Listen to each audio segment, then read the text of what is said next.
Thank you, President Spar, for your words and for introducing an event of monumental relevance. My name is Shezza, and it is with privilege but also a heavy heart that I welcome you here today on behalf of Columbia Students for Justice in Palestine. I say heavy heart because discussing such brutal injustice is never joyous, but privileged because I am proud to have been part of creating a platform for rigorous academic conversation assessing that very injustice. This past summer, the Gaza Strip, a territory 360 square kilometers wide, home to 1.8 million Palestinians, fell prey to Israel's military attack titled Operation Protective Edge. For 53 days, the strongest military power in the Middle East and one of the strongest in the world, with the economic, military, and diplomatic backing of the United States, led a brutal attack on the Gaza Strip. 2,152 were killed, 404 of which were children. 10,193 were injured.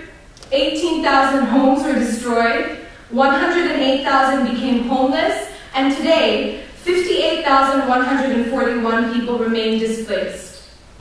On August 9th, while raids continued in full force in Gaza, a different but similar war was waged on the Black community in America. A white officer of the St. Louis County Police Department named Darren Wilson shot and killed an unarmed African-American teenager named Michael Brown, leaving his body uncovered in the streets of Ferguson, Missouri for 4 hours. Mike Brown's murder would become the tipping point for millions of Black Americans, angered by the state of violence on Black and brown bodies, reporting a national average of one unarmed Black person being killed every 28 hours by state violence. Riots ensued the killing of Brown, in which an outraged crowd was met by militarized police officers, tear gas, smoke bombs, flash grenades, and rubber bullets. A week ago, a St. Louis County grand jury brought no criminal charges against Darren Wilson, the police officer who shot Michael Brown. The world live-streamed as two populations fell victim to racialized oppression, from Gaza to Ferguson.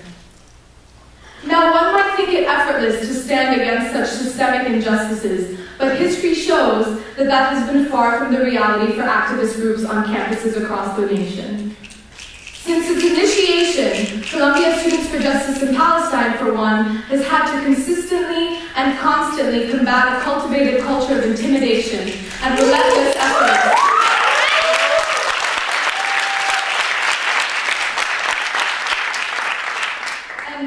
efforts to suppress Palestinian activism.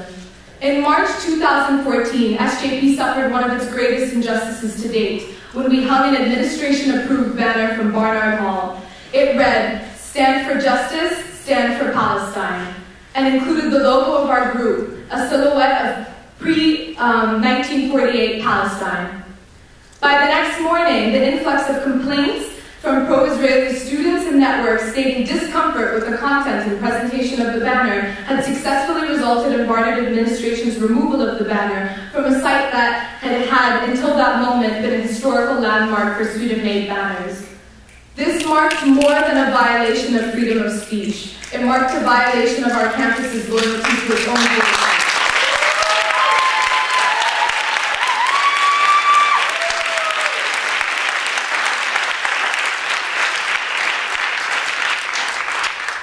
We are here today to discuss justice and Palestine, justice and Gaza, justice and Ferguson.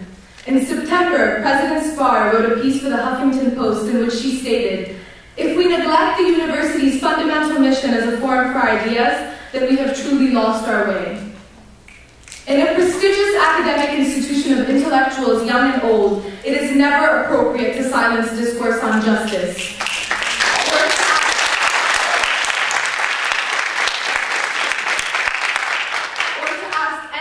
Discourse to wait its turn while others establish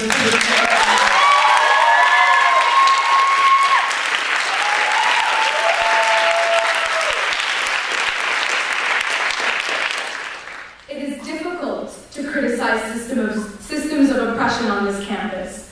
It is difficult to criticize state violence, and it is difficult to criticize Israel. However, it is our academic institutions' duty to not only allow, but encourage such ideas to exist and be heard loudly and boldly. And that is why I would like to personally thank President Spar for contributing to the creation of a platform in which just that can be done this evening. Thank you.